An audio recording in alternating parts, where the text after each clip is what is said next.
Dear teachers, colleagues, educators, welcome to MM Publications online conference, Jollification, Time to Have Fun, Games from Smart Junior, organized by MM Publications and the Linguist Company. Thank you for joining us today. We hope that today's session will be both enjoyable and useful. The speaker today is Gregg Sotiropoulos. I'm happy to see you, Gregg. Hi, Anna. Before we start, can we check the sound together? Can you hear us well? Let me remind you that you have the question box where you can type and write your answers.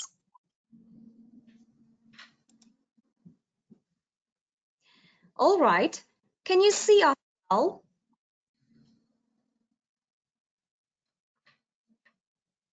Good. Can you see the information on the slides? Excellent. Thank you. Thank you for taking your time to answer my questions.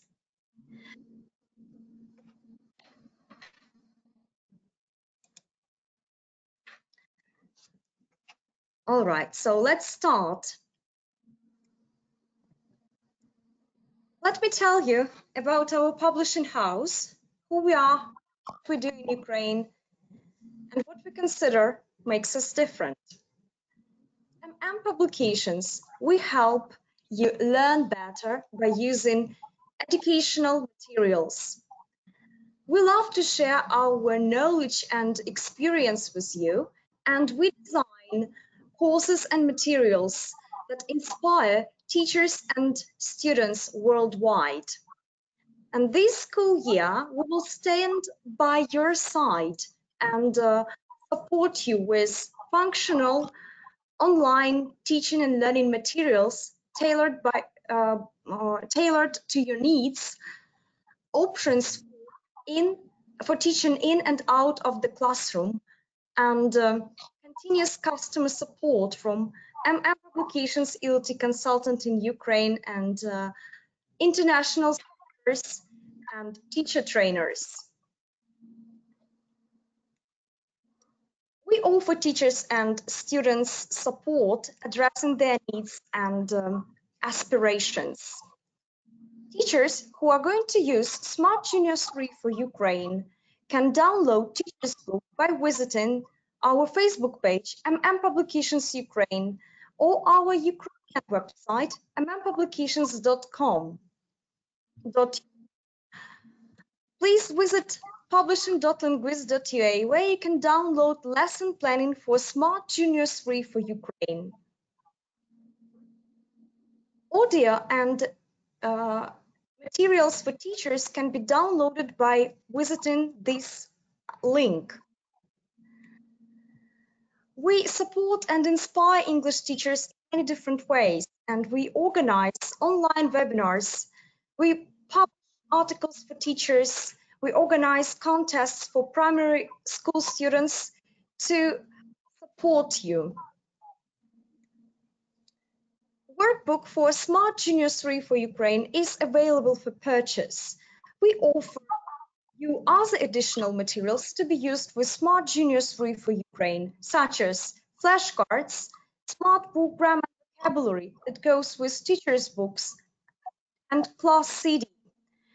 Smart Portfolio is designed to assess your students' progress, and Smart Dictionary can be used for vocabulary revision. We also offer you fascinating readers that supplement Smart Junior 3 for Ukraine perfectly. Please subscribe, follow us, and like us on our Facebook page, MM Publications Ukraine. This page is created to inform you about our news, events, activities, contests. So make sure you have subscribed. Please visit our updated Ukrainian website, mmpublications.ua, where you can browse through our book catalog. You will find samples from our course books and price list. We also inform you about our contests and activities on our website too. Please visit our international website, mmpublications.com, where you can find free online teaching and learning resources.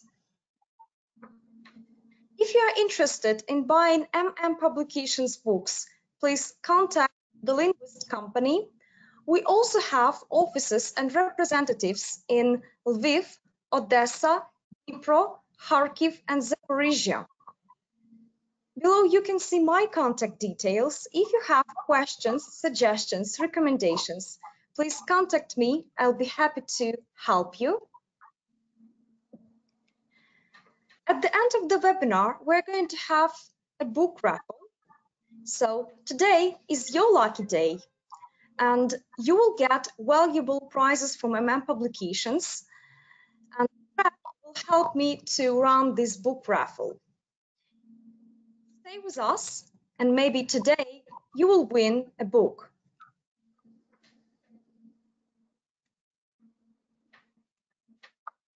Now, Greg, can you join me? Yes, give me one moment.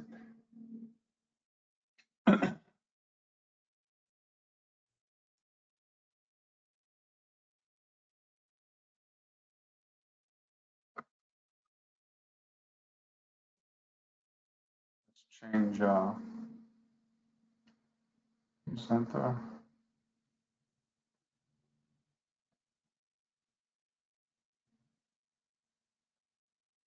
Okay, let's change presenter and I'll share my screen. Okay, can I introduce you to the audience first? Yes. Give me a few minutes. For those who don't know me. I'm pleased and honored to introduce our key speaker today. Gregg Sotiropoulos continues to motivate, direct, inspire, and coach teachers and students worldwide. In today's dynamic world, his approach to education is led by his mindset of philotimo, which means doing good. Gregg speaks internationally on diverse topics, such as professional development, motivation, having fun, and soft skills. He's currently working for MM Publications as an ELT academic consultant and teacher trainer. We are all happy to have Gregg here today with us. And Gregg is going to share ideas on how to motivate, encourage, and re-engage young learners. Gregg, the floor is yours. Thank you very, very much, Anna. Truly, it's very nice to be back again with you, joining you with these amazing teachers that are with us today. I see the numbers increasing as we're talking. I love that. Fellow educators, friends, thank you for having me. Thank you for being here. In this particular webinar, what I would like is for you to have the question box open because it is going to be interactive. I will be asking some questions throughout the webinars in which I will relate your answers. Okay, I will feed off of your answers just so we can have this interaction. First and foremost, I would like you all just to stretch out your fingers and type in the question box if you can hear me clearly. Can everyone hear me clearly? Because that's very important with webinars. And as we know with our students, when we're teaching our students with online lessons, we must make sure that the connection is okay and that you can hear the presenter clearly. So are we all right? Thumbs up. Everyone can hear me? Excellent. Okay, so let's jump in to the webinar. Here it says, if you can read this, then thank a teacher. And what does this say? on the right side of the slide. If you can type it in the question box, please, very fast. What does this say over here? If you can read this, thank a teacher. And what does this say over here? It's not code, but I'd like you to try to type what you see in the question box. Whoever gets it first gets a prize. Whoever writes it first gets a prize. If you can read this, you probably a teacher, close. And if you can read this, you are probably a teacher. Yes, that is absolutely correct. Your prize is a virtual hug. Here we go. Okay, that's your prize, virtual hug. So, in this turbulent time, our students are going through a lot, and we as teachers are going through a lot, both social, emotional, and cognitively. We are pressured, we're under a lot of stress. And something that is bothering me is that I see everybody going around with masks. And I'm talking about masks when they're driving in their cars, when they're jogging. Pretty soon, people are going to be wearing masks when they're swimming in the ocean. Come on. So, what I'm doing now is, before we get into Jollification, and for me to show you some games through the course book, I'm warming you up. And in warming you up, it's very important because at this very moment, I want us to reflect on how you are feeling right now. Can you type in the question box with one word and tell me, how are you feeling at this very moment? Right now, right in the question box. How are you feeling? Happy, great, gorgeous. How else are you feeling? Come on, there's so many of you. Calm, great, excited, enthusiastic, fine, hungry. If you're hungry, that's not good. That means you're not going to be paying attention. No, that means you're going to be want to go run to the refrigerator and get something to eat. Fine, happy, not bad, tired, brilliant, funny, sleepy. Okay, if you're sleepy, I guarantee you, and if you're tired, in the next 10 minutes, you won't be. Happy, optimistic, nice, energetic, fine, calm, fine, excellent. I love it. My goal right now is from now to, give me one moment, a little box came up. Okay. My goal right now is to engage you throughout this webinar to make sure that at no point will I lose you. At no point will you run to the refrigerator. At no point will you close your eyes and take a nap. So, in dealing with games, why should we use games in our lessons? Why are they important? What do games do for our interaction with our students? First and foremost, it encourages our students to think in a different way in regards to the content that we are trying to deliver. So when we implement a game, we are teaching them through another avenue on how to think about the content differently. Games allow our students to develop new skills. It encourages collaboration. And sometimes if we do it effectively, it can help us with teamwork. Oksana just wrote to motivate. Absolutely. It absolutely helps our students with motivation.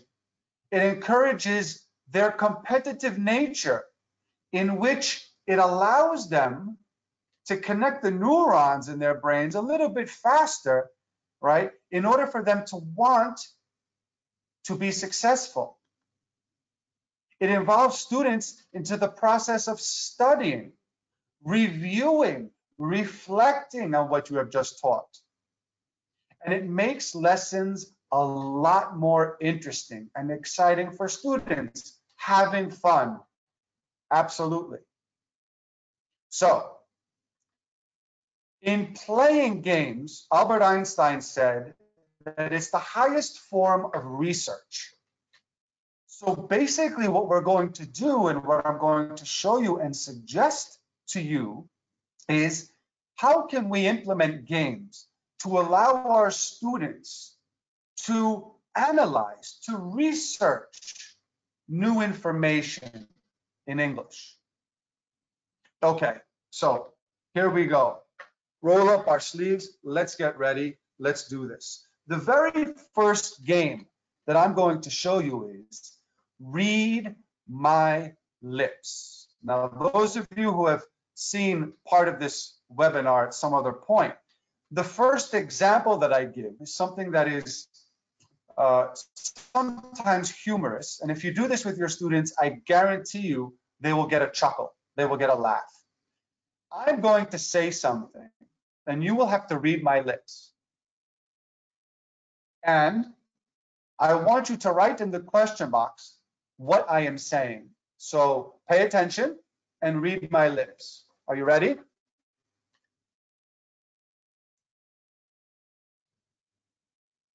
What did I say?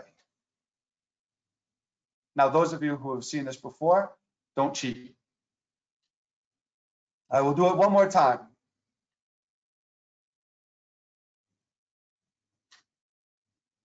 Oh, this is wonderful. Now, you see, this is what it's all about. When you have a webinar and people are showing you love, and all of you are writing that you love me, and it's, thank you. I love you too, all of you. But unfortunately, that's not what I said. I said, I love juice. I love juice. But that's okay. I share the love back at you. So, reading my lips. It's an amazing game to do with students. And let me show you with an example from the book. Now, here's an activity, okay? And the instructions to the activity says, listen, point, and say. So, two of the skills are being integrated in this activity. There is listening and speaking, okay? We're learning new vocabulary.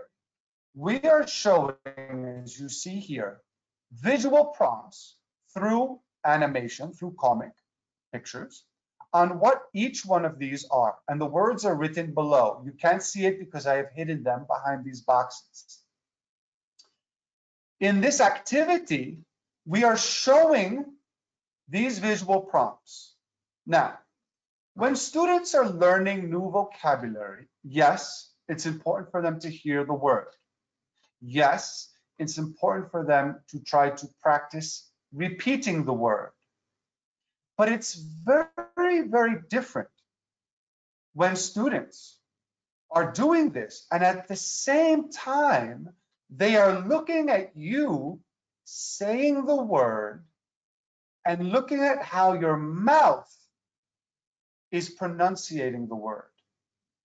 You see, ladies and gentlemen, my friends, when we were children, babies, what are the first things that we do in life when we try to communicate with our parents or when our kids were doing it with us? First, as little babies, we were trying to use our hands, tactile, to see what's going on around us.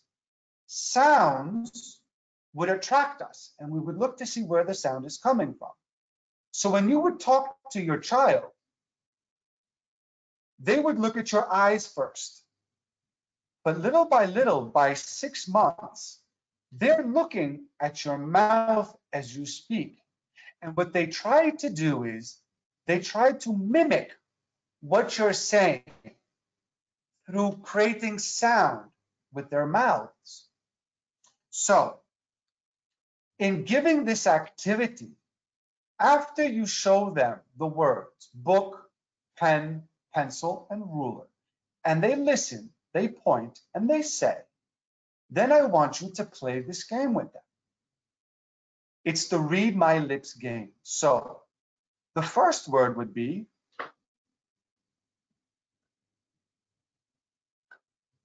book. Now, it's very different when you say book and when you say it without sound. It's challenging, yes, but this is the point. We want our students to be challenged enough that they're having fun, they're enjoying it, and at the same time, they are able to understand what? That when you speak in English, isn't it difficult sometimes to pronounce a word? Isn't it difficult sometimes because the muscles that are being used in our face, our tongue, our lips, our throat, it's very different when they're speaking in their native language than when they're speaking in English. Do you say this to your students? Do you teach this to your students? That when speaking our L1 language and English, it's very complicated because we have to use our muscles differently. Okay, very good. Articulation. And with articulation, the students need to understand that these difficulties are normal. Okay, so then we have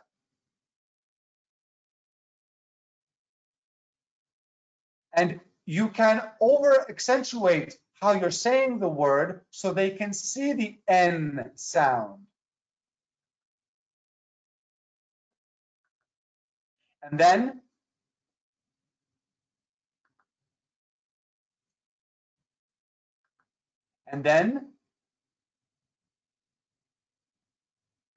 now, when the students are listening, pointing and saying book, pen, pencil, ruler, when we're saying it, they can't see how their mouths are moving. When you're saying the word book, pen, pencil, ruler, they can't see how you're really articulating, how you are pronouncing the word. But yet, when you do it without sound, slowly, they can see the difference. Okay. Here's another example using a phonics activity. And you will see this activity being used in another game, in another way. When teaching phonics, students sometimes freeze. So here I have given some words that you can see, some sounds that you can see already: smile, spider, scarf, sleep, squirrel, swim. But now, under these three circles are three more words. Okay, look at the difference when I pronounce the word without sound. Okay, this is a twist on how we can teach phonics.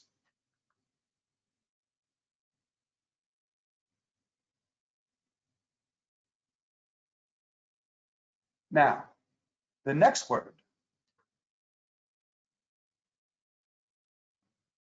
And when you do this, I want you, when you're doing read my lips, I want you to, Irina, you can't hear me because I'm not saying the word. Okay, I'm lip syncing. All right, I want you to read my lips. Okay, and to see the difference.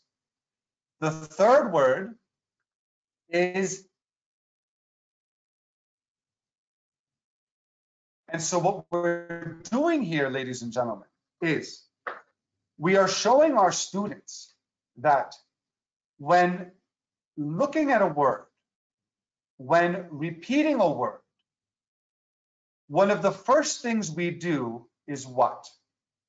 One of the first things we do is what? When we speak in English, what are one of the first things that we do? What have you seen me do when I say these words?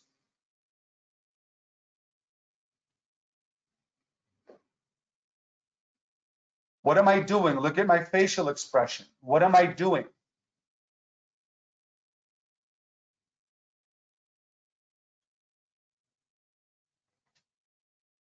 What am I doing? Is it obvious? The first thing is, and the word is here in the phonics, I am smiling, guys. Smiling. Yes, I am smiling. And when we speak, it is easier to speak when we first relax the muscles and we smile. The second thing is to open our mouths when we are speaking. Okay. And the third thing is to speak slowly at the beginning, not to rush, not to get excited, but rather to relax. Smile, open your mouths, and speak slowly. Okay, so these are just some tips that I'm throwing out to you to help you with this activity and with this game. Now, the next game. Once upon a time, there was a, and this is story time. In story time, what I'm going to show you through two activities is something that students are going to love to do, because students love to tell stories. Students love to listen to stories, especially if the stories are really imaginative, okay, and creative. So here I have started a story, and this is what I would do with the students. I would say, a small spider is climbing up a, what's the next word that you would put in this story? Can you type it in the question box, please? What's the next word that you would put in this story? A small spider is climbing up a water pipe, a net, a wall, a tree, a hill, a ladder, a big tree, a wall. I love it. Your answers are spot on. It's perfect. None of these answers are wrong, by the way. When we are playing games, none of the answers are wrong, okay? We don't want to distract the students from not having fun, okay? A small spider is climbing up a table. Excellent. A high hill, a house. Excellent. Now, let's see where I'm going with this, okay? A small spider is climbing up a tiger. Very creative. Love it. Here is the phonics activity again. What I'm doing is I want to show you how to think outside the box when working with your activities. One of the key words that we showed the students were spider. So here we have a small spider is climbing up a. Here, we're going to add the word tree. A small spider is climbing up a tree. For those of you who wrote tree, bravo, good job. For those of you who wrote and who suggested a different word, that's also very good, bravo. Okay. The reason why I'm using tree as this example is for the next activity that I'm going to show you. Okay. What could be the next sentence in this story? A small spider is climbing up a tree. What word would you use next from this phonics activity? A scarf, snake. So let's use the first word from Tatiana, snake. So a small spider is climbing up a tree.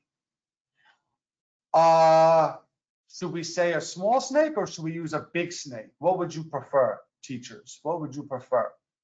Small or big? Should we use the same adjective or should we use a different adjective that is easy for our students to understand, right? Okay. A small spider is climbing up a tree.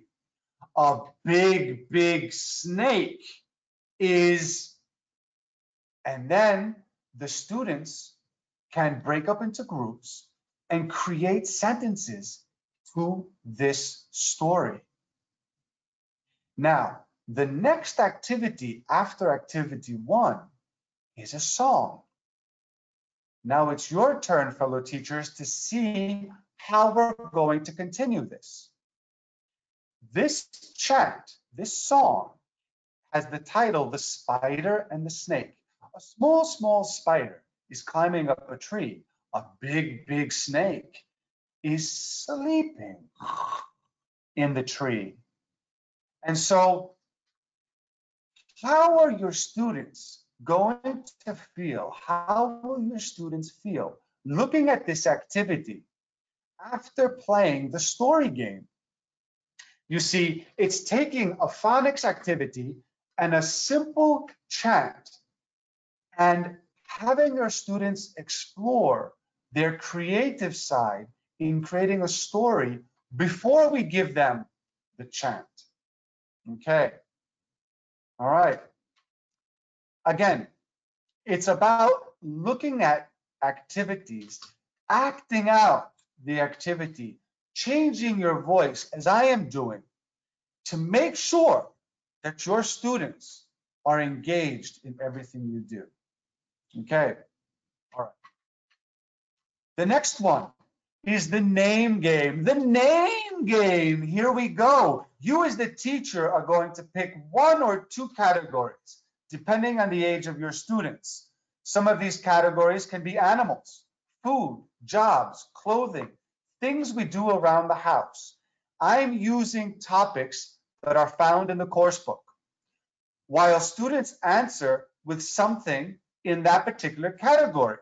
So, if we use, for example, animals and food as 2 categories, okay,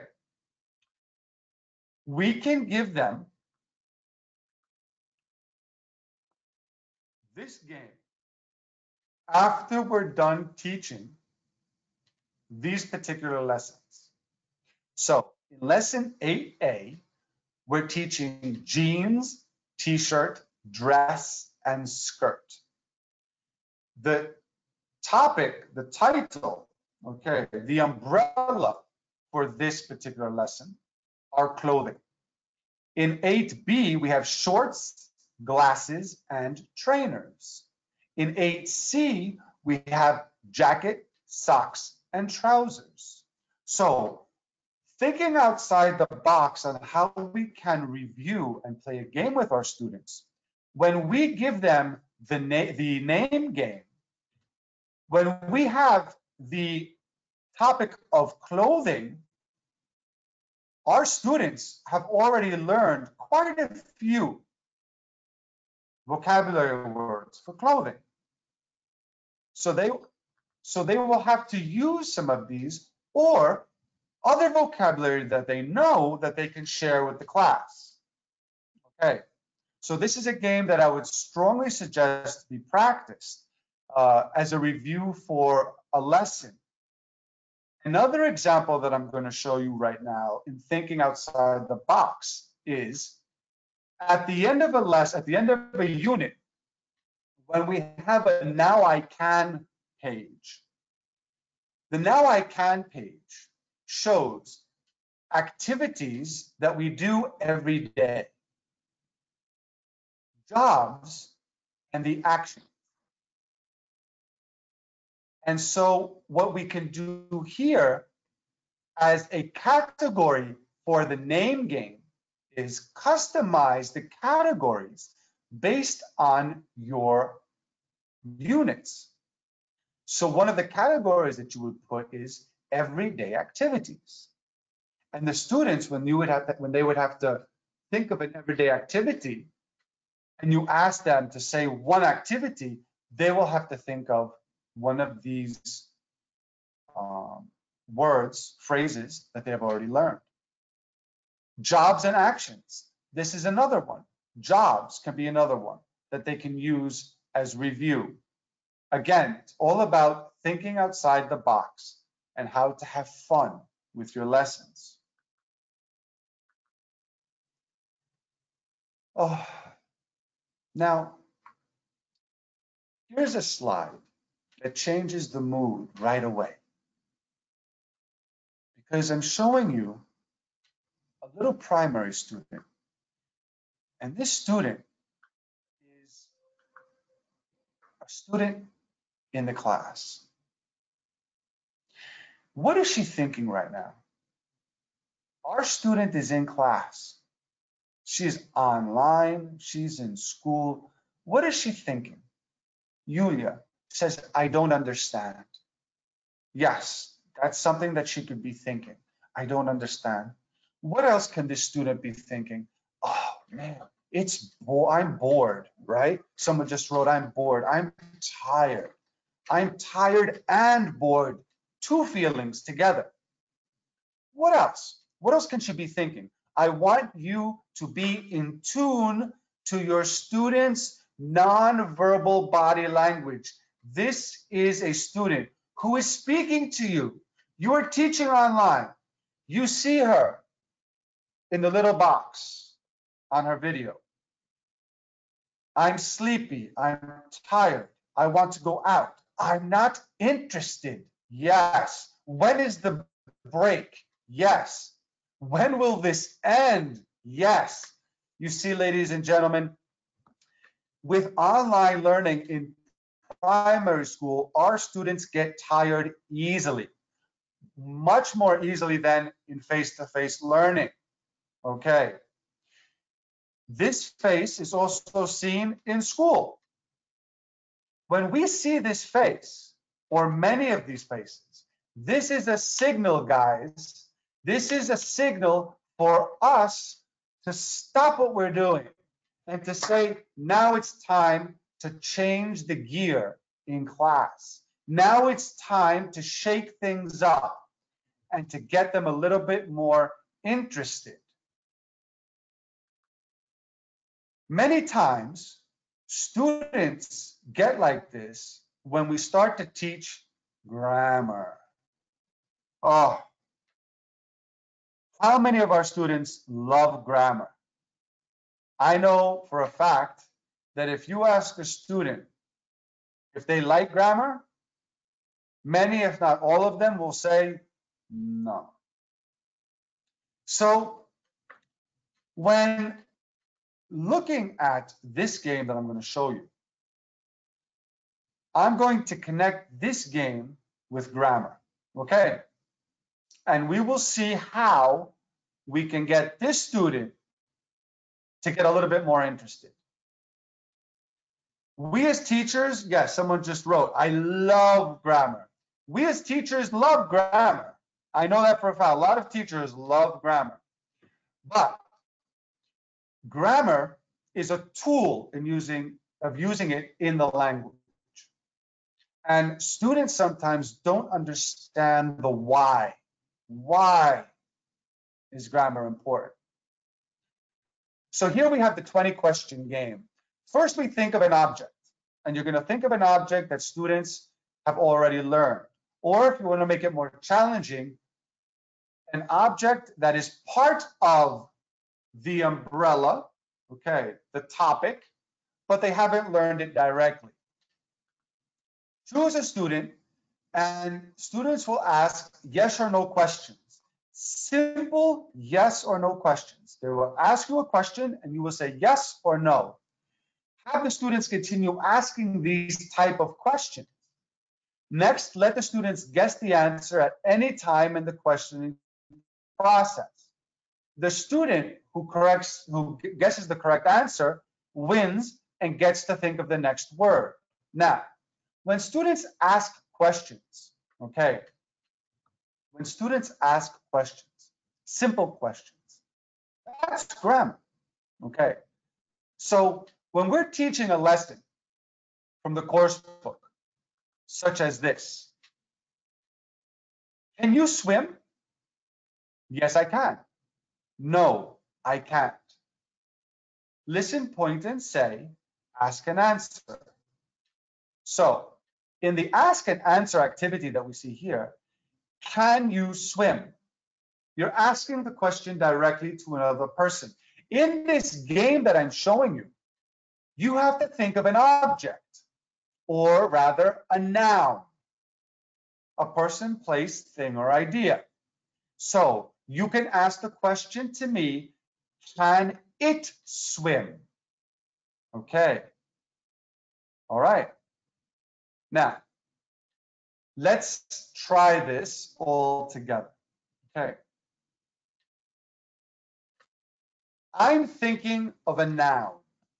The reason why I wrote object here in parentheses is if we give the directions to our students and we use the word object, we are limiting their guesses. An object, okay, is part of what a noun could be. So you would say, first think of a noun. All right. Right now, I want you all to put on your thinking caps. I'm thinking of a noun. And I want you to ask me questions in the question box. And I will answer. And let's see who gets the answer. Okay. I'm thinking of something and I got it. Ask me questions. Yes or no questions. Is it a thing? Yes. Can it fly? No. Is it small? No. Is it big? Yes. Is it tasty? No. Is it an animal? No. Is it big? Yes. Is it a clothing item? No. Is it long? Yes. Can you eat it? No. Can it swim? No. Can it be found outside? Yes. Is it in a room? No. Is it a machine? Yes. Is it a computer? Yes. Not 100%. Do we use it every day? Some of us, yes. Is it big? Is it in your room? No. Eatable? No. Animal? No. Alive? No. Black? No. Tree? No. Plastic? No. Is it a house? No. Is it an animal? No. Is it a car? Ding, ding, ding, ding, ding. Good job. Wait a minute. Let's, oh, I missed you. Wait a minute. Someone got it. Wait a second. Wait. Roman. Roman. Yes, you got it. Very good job. Nice. Excellent. Very, very good. So, yes, it is an automobile, Helen. Very good. So, when we play these games, okay, there's like 500 people. I couldn't read all of the answers so fast or answer you very quickly. But when you have 20, 15, 25 students, playing this game is all about you. It's all about us.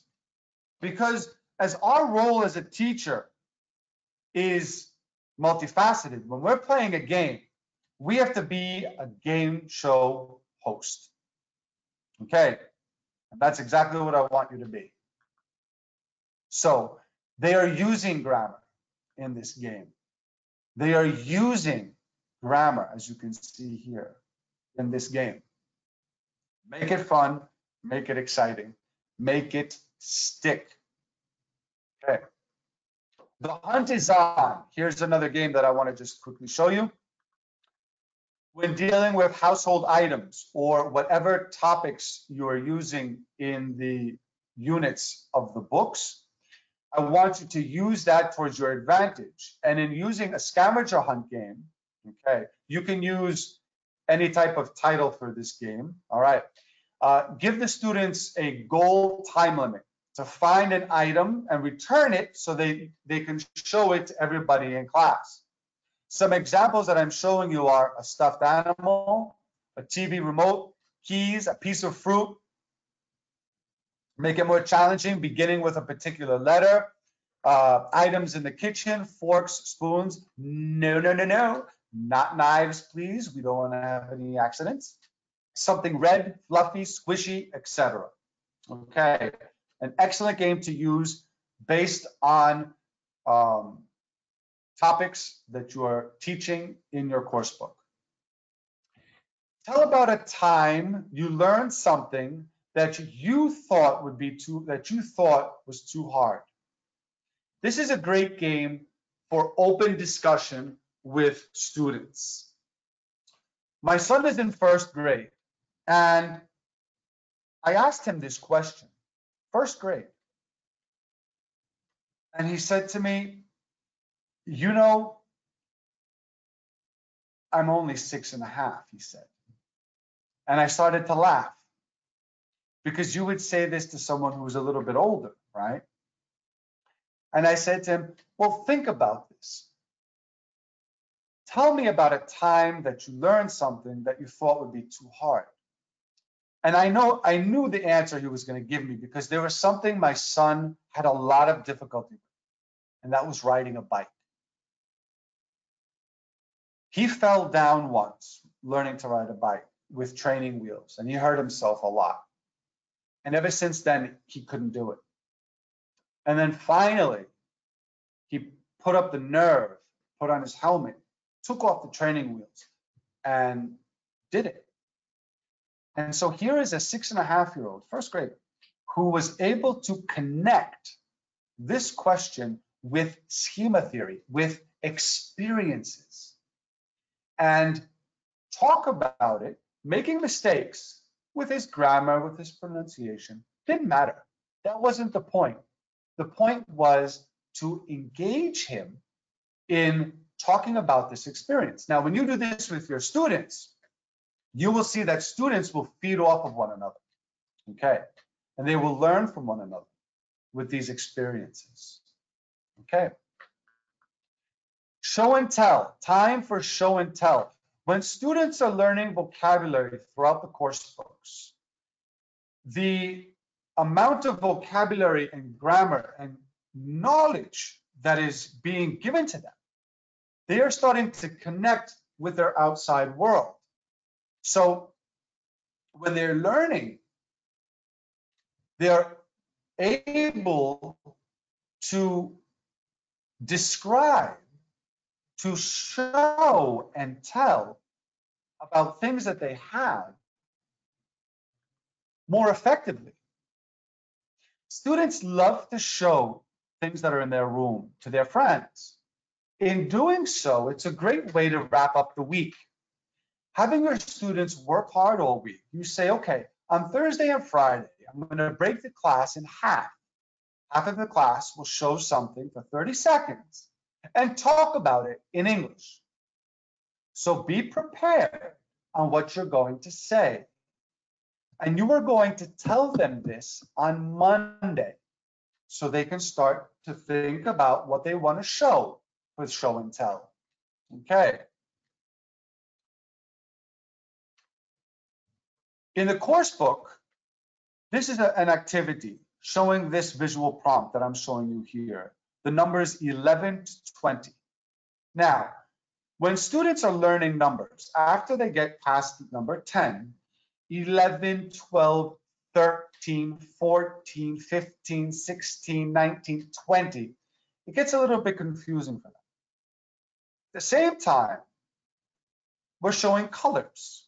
So here's a little game that you can show with your students, which you're going to need colored pencils, paper, and putting them into groups. Color your number, number your color. Students are going to be put in teams. When you put them into teams, what I want you to do is have each student in each team listen to a number being called out and what color is that number. You can also switch it and each student listens to a color and what number is it. So the listening skills are very important here. Okay. In doing so, they will quickly try to write the answer and see which team does it first, and correctly, of course. But every student in the team has to do it. Okay, so if you're working online and you have students in teams, when you say number 11, red, they have to write the number 11 and write it with the red marker or the red colored pencil, and then show it. If all the students of the team show the correct number, then they are the winners. Okay. Of course, if you have two teams that have the same, they come in first place or they both win. All right, to be fair. All right. Trivia pursuit, starting your day off with an eye-opening piece of trivia. Answering could be voluntary. Now, what lesson can we use through the course book to do trivia pursuit, to do trivia questions? The one that comes to my mind is Our World Lessons. It's a perfect way to engage our students with trivia pursuit. So when they're finished with this lesson, one of the questions that you can ask very quickly with this particular Our World lesson that I'm showing you is, okay, crepes come from which country? A, France, B, China, C, Ukraine. And so the students have these questions that are being spoken about, asked, and they have to reflect on the information that they learned. They can't see this. They have to remember the answers. Okay. Which food comes from the US? A, cheeseburgers. B, chicken Kiev. Or C, noodles. All right. So think outside the box. Use it as a very quick and exciting review, the Trivia Pursuit game. Okay, guys? All right. Role playing. Think of some situations where your students can feel themselves as real actors. For example, you need to check how well they've learned vocabulary. If they have vocabulary in a restaurant as a topic, you can use that. One amazing topic that you can use that is general are superheroes. Have them act out as superheroes. And as you know, superheroes are in different groups, different teams. You have the Avengers, you have the X-Men, you have the Justice League, and you have the students role play which superhero they want to be, or you assign a superhero to them. In this particular example that I'm showing you here in a restaurant, students can create a little dialogue as a waiter, as a visitor, as the owner, okay? And they can act it out as simply as they want. It can get as difficult as they want. It's up to them. But here, you as the teacher, you will facilitate this particular game. All right. In discussions, here's another interesting concept to use, especially now during the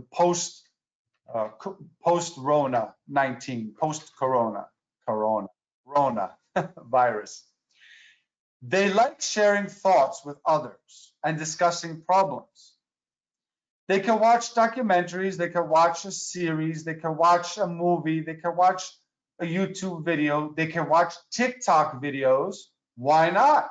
Why not use something that they are so, I would have to say, addicted to into your classroom because they're interested in it?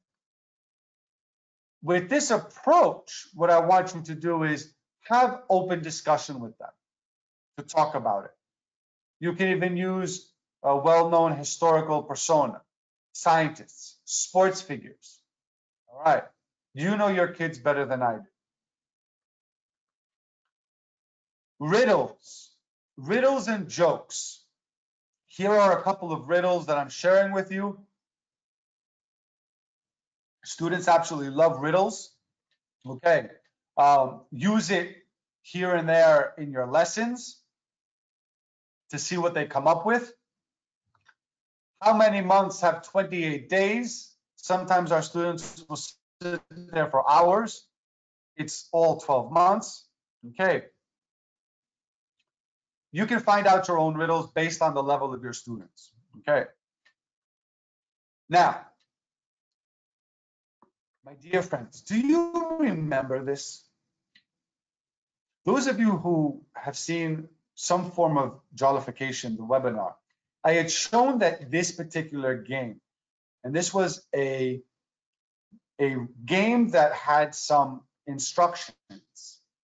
The instructions were I want you to connect these 9 dots by using 4 lines, okay? But you cannot lift your pencil from the paper.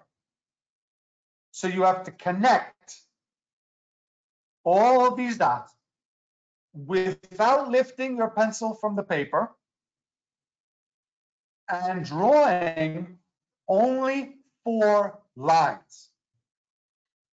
Now, to be fair, I'm showing this again, and I had told you, remember that in teaching, we always have to think outside of the box. Our students are thinking always inside the box, and it drives me crazy. I want them to explore things around them and to look outside the box. So, in being fair, I put this slide again, but I'm going to show you the solution. So, we are starting the first line from outside the box. And we are not lifting the pencil off the paper. We will continue with the second line. Thinking outside the box. Now we're going to draw the third line. Not lifting our pencil, thinking outside the box. And finally, my dear friends, we complete this riddle, this very, very frustrating game by drawing the fourth line. And here we have the solution to connecting 9 dots with 4 lines without lifting our pencil. Okay, share this with your students. It doesn't matter the age. My daughter is 12, my son is 6.5. It's hilarious to see them try. Put students in pairs, put students in groups to try to find the solution. No better way than collaboration, critical thinking, fun, and engagement. Okay, all right. But before we finish, because I see the time is ticking, there's something more I want to share with you, and that is the following. That when we play games, when we want to jollify our students, when we want to really make our lessons fun, we are establishing a love for learning. When the kids first begin playing games, it has to be fun, and that starts with us. You can't say, okay, boys and girls, today we're going to try to solve this riddle. It's very, very complicated, but I'm sure you can do it. No. You have to really change your game face and be like, all right, here we go. Rock and roll time, ladies and gentlemen, boys and girls. It's time for, and you introduce it. Your students are going to go, what? Oh my God, what's going on? Is she okay? Mom, Dad, something's wrong with the teacher. No. The students are going to love it because it's going to make them laugh and they enjoy having this break. But this break that they're having in playing a game is not actually a break. It's a review. They don't realize that they're learning while they're doing it. And in fact, they're going to remember easier. Okay. Laughter, which is going to be a webinar coming up in the next couple of weeks that I'm working on. How important is humor and laughter in learning? It helps to relieve stress and fight boredom. Laughter is good for our souls. And when we're learning something new, what better way than to laugh sometimes about it? It helps to motivate a little bit more. So when kids are learning games, it breaks up the standardized learning experience. It allows the brain to continue to work, but as we said at the beginning, from a different way. Okay. Critical thinking and problem solving. A key component that kids use when playing games and riddles, problem solving. One of the most important things to teach kids is problem solving. Games help that. So when we're talking about simple grammar and in asking a question, we solve this problem by giving a 20-question game, by allowing the students to try to solve the problem of, what is my teacher thinking about? What is that word that he or she is thinking about? Let's solve it. How are we going to do it? By asking questions. What kind of questions?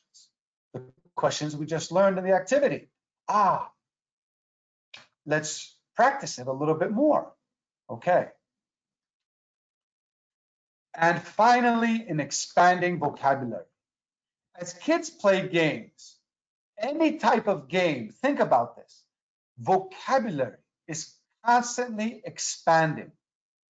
They're learning new words, new phrases, multiple meanings, and ways to use it. Games for kids help them to understand words in context, phrases, concepts. And it builds and expands the vocabulary in ways that it would take more time when doing it formally. Okay, so as Michael Jordan, one of my all-time top role models, have said, just play, have fun, and enjoy the game. That's teaching, my friends. Teaching is the game that we have to enjoy doing every single day. And when I mean game, I mean look at teaching as something in which we should enjoy doing with our students and with our colleagues. All right, so on behalf of MM Publications, I want to thank you for being here, but don't leave because it's raffle time. And that means we're going to have 5 lucky winners in just a few moments.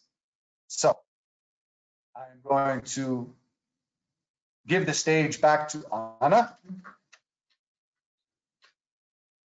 Anna? Yes. You're here? Thank you, Greg. You have been brilliant. I hope you enjoyed our webinar. And now we're going to have a book raffle, and we will define 5 lucky teachers who will get our readers. And Greg will help me to define 5 teachers. All right.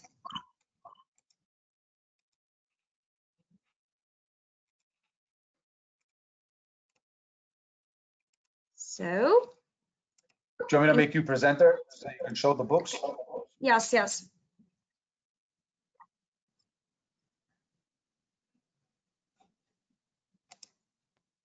Okay, I changed it. You're on. All right. So, Greg, can you call out the first number? I'm sorry? Come again? Can you call out the first number? A number, yes. Okay. Lucky number 4. 4. Альона Голубовська. Congratulations. Our sales manager will be happy to send you this book. Primary Reader Level 1, Cookie Land. The next winner is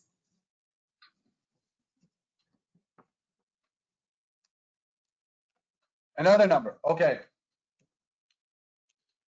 Number 16. All right. 16. Drum roll.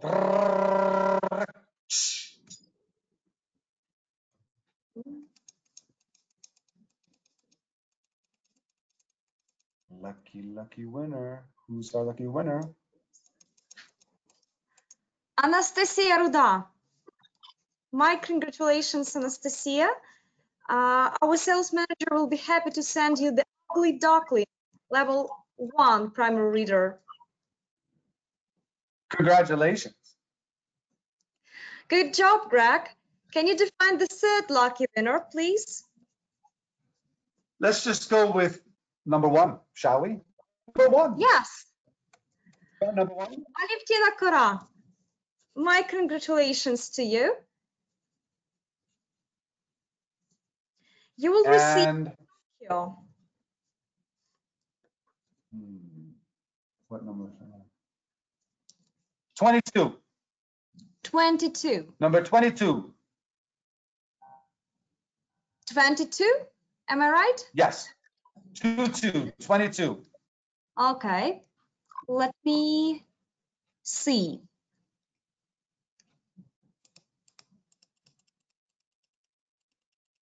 Gregg Sotiropoulos. No.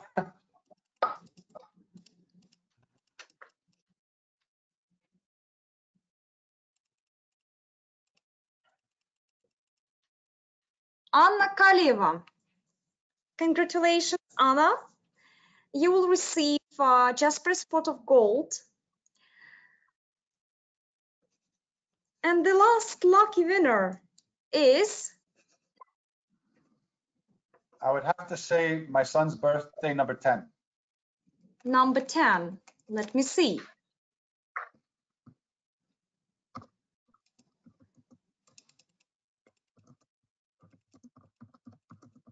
Alla Prokofyeva, my congratulations to you. You will get primary reader level 2. Thank you.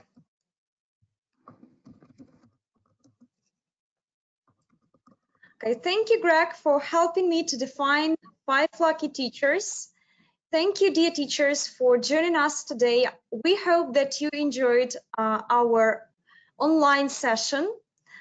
Let me remind you that in a few hours, you will receive a link where you can download your certificate. So please check your email as well as your junk box, as you might receive a letter from us there.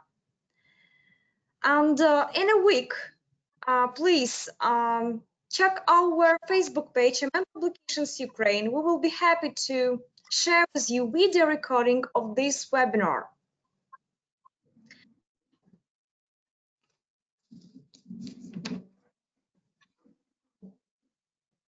Thank you, Anna, and thank you everybody for being here with us. Thank you very, very much.